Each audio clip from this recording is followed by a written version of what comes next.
नमस्कार, आप सभी का एक बार फिर से स्वागत है। आज सुनेंगे तीसरी देवी यानी माता चंद्रघंटा की कथा। माता चंद्रघंटा तीसरी नवदुर्गा है। उनका नाम चंद्रघंटा है। चंद्रघंटा के अलावा चंद्रखंडा, चंडिका और रणचंडी के नाम से भी जाना जाता है। ऐसा माना जाता है कि माता अपनी कृपा, बहादुरी और साहस से लोगों को पुरस्कृत करती हैं। इनकी कृपा से इनके भक्तों के सभी पाप, कष्ट, शारीरिक कष्ट, मानसिक कलेश और भूत प्रेत बाधा भी दूर होती है। आइए सुनते हैं माता चंद्रघंटा से जुड़ी पौराणिक कथा।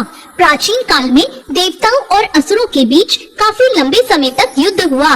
उस दौरान असुरों का राजा महिषासुर था और देवताओं के स्वामी इंद्र थे।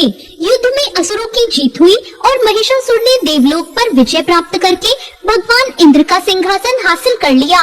महिषासुर ने इंद्र, सूर्य, चंद्रमा और वायु समेत सभी देवताओं से उनके अधिकार भी छीन लिए। स्वर्ग से निकाले जाने के बाद सभी देवतागण इस समस्या से निकलने के लिए त्रिदेव ब्रह्मा, विष्णु और महेश के पास गए। वहां जाकर सभी देवताओं ने असुरों के किए गए अत्याचार और उनसे छीने गए सभी अधिकारों के बारे में भगवान को बताया।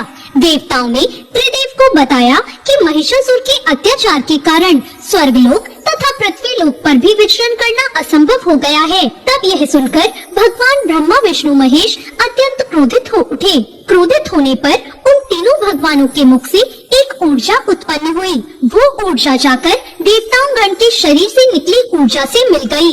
यह ऊर्जा 10 दिशाओं में व्याप्त होने लगी। तभी वहाँ एक कन्या उत्पन्न हुई।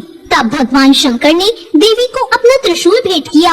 भगवान विष्णु ने उन्हें चक्र प्रदान किया। इसी तरह सभी देवताओं ने माता को अस्त्र शस्त्र देकर सजा दिया। इंद्र ने भी अपना वज्र और ऐरावत हाथी माता को भेंट किया। सूर्य ने अपना तेज, तलवार और सवारी के लिए शेर प्रदान किया। तब देवी चंद्रघंटा सभी शस्त्रों को लेकर महिषासुर से युद्ध करने के लिए युद्ध भूमि में आ गई। उनका यह विशाल रूप देखकर महिषासुर भय से कांप उठा। तब महिषासुर ने अपनी सेना को मां चंद्रघंटा पर हमला करने को कहा। कहते हैं कि महिषासुर की विशाल सेना क्षण भर में माता के कोप से नष्ट हो गई। चंद्रघंटा मां ने राक्षसों के समूह का संहार करने के लिए धनुष की टंकार को धरा।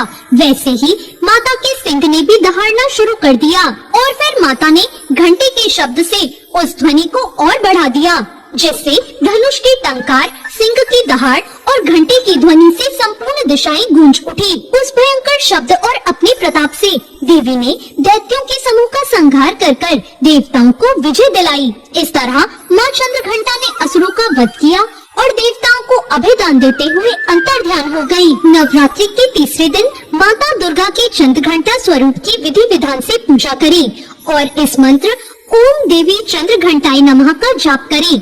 इसके बाद मां चंद्रघंटा को सिंदूर, अक्षत, गंध, धूप, पुष्प आदि अर्पित करें। आप देवी मां को चमेली के फूल के अलावा कोई भी लाल फूल अर्पित कर सकते हैं। साथ ही साथ दूध से बनी किसी भी मिठाई का भोग लगाएं। पूजा के दौरान दुर्गा चालीसा का पाठ या दुर्गा आरती का गान करें। तो ये थी मां चंद्रघंटा की पौराणिक कथा।